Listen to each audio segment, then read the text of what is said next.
अस्सलाम वालेकुम। Today we will discuss about increasing and decreasing function.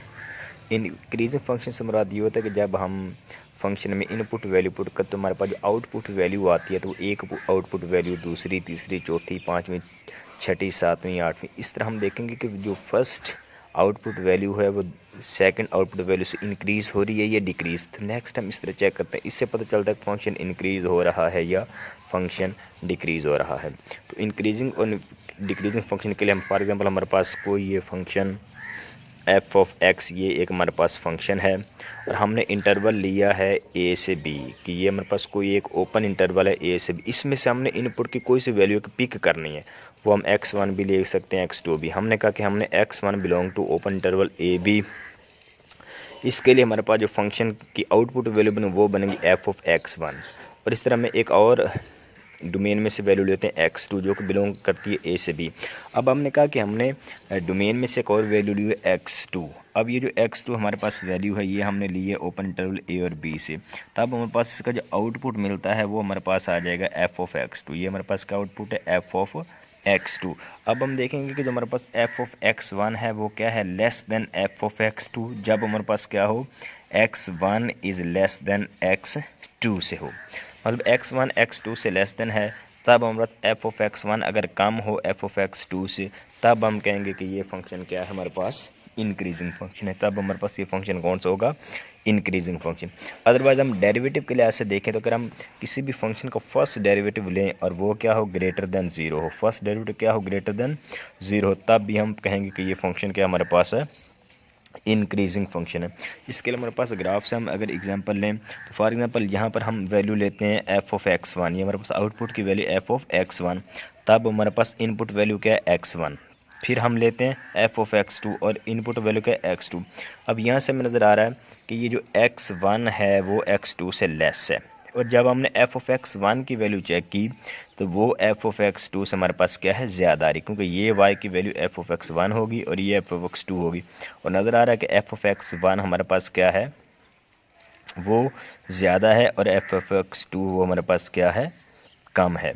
तो अब ये हमारे पास फंक्शन क्या आ जाएगा, सॉरी ये डिक्रीजिंग फंक्शन एग्जांपल है। तो यहाँ पर अगर हम देखें तो ये एफ ऑफ x1 हमारे पास क्या है, जब हम x1 पुट करते हैं, और ये हमारे पास क्या है, एफ ऑफ x2 की वैल्यू जब हम x2 पुट करते हैं। यहाँ से हमें नज़र आ रहा है कि x1 जो है वो लेस देन क्या है, x2 से है। यहाँ से x1 x2 से लेस है, और यहाँ पर एफ ऑफ x2 हमारे पास एफ ऑफ x2 वो ग्रेटर है एफ ऑफ x1 से। तो ये सेम कंडीशन इधर भी यही आ रही है कि हमारे पास एफ ऑफ x1 क्या है, एफ ऑफ x2 से लेस है, और x1 जो x2 से लेस है, तब ये फंक्शन हमें नज़र आ रहा है कि अब ये ग्राफ से भी देखें तो फंक्शन यहाँ से लेकर यहाँ तक फंक्शन क्या हो रहा है, इंक्रीज़ हो रहा है। तो ये है इंक्रीजिंग फंक्शन। और डेरिवेटिव क्या आ रहा है, इस फंक्शन डेरिवेटिव तो वो ग्रेटर देन ज़ीरो आ रहा है। अब इस इंटरवल में जहाँ पर भी आप डेरिवेटिव लेंगे स्लोप पॉजिटिव आएगी, स्लोप क्या आएगी, पॉजिटिव, मतलब वो ग्रेटर देन ज़ीरो आएगी। इस तरह ये फंक्शन भी हमारे पास क्या हुआ, फिर इंक्रीजिंग फंक्शन। डिक्रीजिंग फंक्शन के लिए क्या है, डोमेन की आपने कंडीशन सेम रखनी है कि x1 is less than x2, लेकिन अब यहाँ पर f ऑफ x1 ग्रेटर हो जाएगा f ऑफ x2 से। अब यहाँ पर f ऑफ x1 क्या हो जाएगा, ग्रेटर होगा f ऑफ x2 से। ये एग्जांपल जब मैंने आपको पहले दी थी, तो यहाँ पर देखिए f ऑफ x2 की वैल्यू ये बन रही है x2 पर, और ये f ऑफ x1, तो अब f ऑफ x1 की वैल्यू f ऑफ x की वैल्यू से बड़ी है, ग्रेटर है, हमें वाज़ेह तौर पर नज़र आ रही है। अदरवाइज़ अगर हम इसका डेरिवेटिव लें तो वो डेरिवेटिव क्या आ जाएगा, नेगेटिव आ जाएगा, यानी लेस देन ज़ीरो आ जाएगा। अब यहाँ पर देखें, अब कोई भी किसी भी पॉइंट पर डेरिवेटिव लें तो उसकी स्लोप हमेशा नेगेटिव आएगी, तो मतलब डेरिवेटिव क्या आएगा, नेगेटिव। अगर किसी भी फंक्शन का आप डेरिवेटिव लें और वो आ जाए लेस देन ज़ीरो, तो वो फंक्शन क्या होगा, डिक्रीजिंग। पर अगर आप किसी फंक्शन का फर्स्ट डेरिवेटिव लें और वो क्या हो, ग्रेटर देन ज़ीरो, तब फंक्शन क्या होगा, इंक्रीजिंग। तो हमारे पास एक एग्जांपल है, हम इस एग्जांपल से अब देखेंगे कि ये फंक्शन इंक्रीज़ हो रहा है या डिक्रीज़ हो रहा है। अब ये हमारे पास एग्जांपल है एफ ऑफ एक्स बराबर x square plus 2x minus 3। अब इसका फर्स्ट डेरिवेटिव हमने लिया, तो अब इसका फर्स्ट डेरिवेटिव जो हमारे पास बनता है वो है 2x प्लस 2, और ये हमने क्या है, फर्स्ट डेरिवेटिव क्या बनता है, 2x प्लस 2, और ये हमें पता है कि फर्स्ट डेरिवेटिव हमने क्या लेना है, इंक्रीजिंग के लिए ग्रेटर देन ज़ीरो। तो हम पुट करेंगे 2x plus 2 greater than zero, तो यहाँ से हमें नज़र आ रहा है कि x इज़ ग्रेटर देन -1।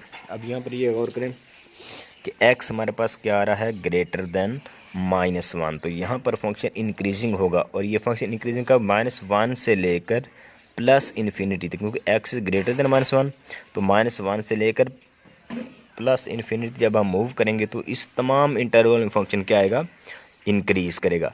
तो डिक्रीजिंग फंक्शन के लिए हम डेरिवेटिव क्या लेते हैं, वो डेरिवेटिव हम लेंगे लेस देन 0। तो यहाँ पर डेरिवेटिव क्या लेस देन 0 है, तो अब इसका डेरिवेटिव क्योंकि हमारे पास ये है 2x + 2, तो अब 2x + लेस देन 0, तो यहाँ पुट करें तो हमारे पास x आ जाएगा लेस देन -1। अब जब हम इनपुट की वैल्यू -1 से कम लेंगे तो हमारे पास फंक्शन क्या होगा, डिक्रीज़ होना शुरू हो जाएगा। मतलब -1 से लेकर -इन्फिनिटी तक फंक्शन क्या हो जाएगा, डिक्रीज़ हो जाएगा। फंक्शन क्या होगा हमारे पास, डिक्रीज़।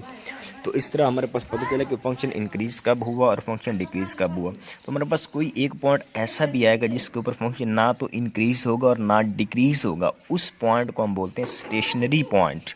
तो उसके लिए हम क्या चेक करेंगे कि f' वो क्या होना चाहिए, 0 होना चाहिए। f' क्या होना चाहिए, 0। अब हमने इसका जो फर्स्ट डेरिवेटिव वो 0 के बराबर रखा, तो फर्स्ट डेरिवेटिव हमारे पास क्या है, 2x + 2 = 0। तो यहाँ से हमने x की वैल्यू निकाली, तो हमारे पास x की वैल्यू आ रही है x = -1। अब x की ये वाली वैल्यू ओरिजिनल इक्वेशन में पुट करें तो हमारे पास y की वैल्यू बनेगी -4। तो ये -1 और -4 एक ऐसा पॉइंट है जिसके ऊपर फंक्शन हमारे पास इस वक्त क्या है, स्टेशनरी। और ये याद रखें, फंक्शन हमेशा एक पॉइंट के ऊपर स्टेशनरी आएगा, लेकिन इंक्रीज़ और डिक्रीज़ एक इंटरवल के ऊपर आएगा, क्योंकि वो एक बहुत ज़्यादा पॉइंट्स के ऊपर वो इंक्रीज़ कर रहा होता है, किसी एक पॉइंट के ऊपर इंक्रीज़ या डिक्रीज़ नहीं कर रहा होता। इसलिए जब हम इंक्रीज़ या डिक्रीज़ की बात करेंगे तब हम एक इंटरवल की बात कर रहे होंगे, लेकिन जब स्टेशनरी पॉइंट की बात करेंगे तब हम किसी एक पॉइंट की बात कर रहे होंगे। अब इसी इक्वेशन को इन डेफिनेशन के लिहाज से हम इसको ग्राफिकली चेक करें तो ये हमारे पास इस इक्वेशन का ग्राफ है कि यहाँ पर चेक करें, हमारे पास ये ओरिजिनल फंक्शन है। यहाँ पर हमने इसका टेबल भी बनाया हुआ है कि ये टेबल चेक करें कि जब हमारे पास x की वैल्यू हमारे पास क्या आती है, -4, तो तब हमारा x की वैल्यू क्या आती है, -4, तब y की वैल्यू बन जाती है +5। ऐसे जब x की वैल्यू हमारे पास आती है 1, तो y की वैल्यू क्या बन जाती है, 0, क्योंकि y 0 x एक्सिस के ऊपर होती है। और ऐसे जब x की वैल्यू हम 0 लेते हैं तो y की वैल्यू क्या बन जाती है, -3। और ऐसे जब हम x की वैल्यू -1 लेते हैं, x की वैल्यू जब हम क्या लेंगे, -1, तो y की वैल्यू -4 आ जाएगी। और ऐसे जब हम x की वैल्यू 2 लेंगे तो y 5, -2 लेंगे तो -3। अब ये एक पॉइंट -4 और -1 में मैंने सर्कल किया हुआ है, क्योंकि अब इसका ग्राफ अगर आप देखेंगे तो ये वो पॉइंट है जिसके ऊपर आके फंक्शन ना इंक्रीज़ कर रहा है और ना ही डिक्रीज़ कर रहा है, बल्कि क्या है, यहाँ पर डेरिवेटिव लें तो ये डेरिवेटिव इसकी स्लोप ऐसे आएगी, टेंजेंट लाइन ऐसे आएगी, यानी ये शो करेगी कि यहाँ पर डेरिवेटिव क्या है, 0 है। यानी there is no increase in y axis and no increase in x axis. यानी मतलब इस पॉइंट के ऊपर ना तो कोई y में चेंज आ रही है और ना ही x में चेंज आ रही है। यही हमें डेरिवेटिव बताता है कि how many times change in y with respect to x, but there is no change in y with respect to x, that's why there is derivative is 0 and this point is known as stationary point. अब graphically हम देखें, वहाँ से नज़र आ रहा है कि इस इंटरवल से लेकर -1 से लेकर प्लस, यानी ये -1 है, इससे लेकर प्लस इन्फिनिटी की जनाब मूव जूँ -1 से आप जूँ प्लस इन्फिनिटी जब मूव करेंगे, ये इनपुट वैल्यू पुट करते जाएंगे तो आउटपुट की वैल्यू इंक्रीज़ होती जाएगी।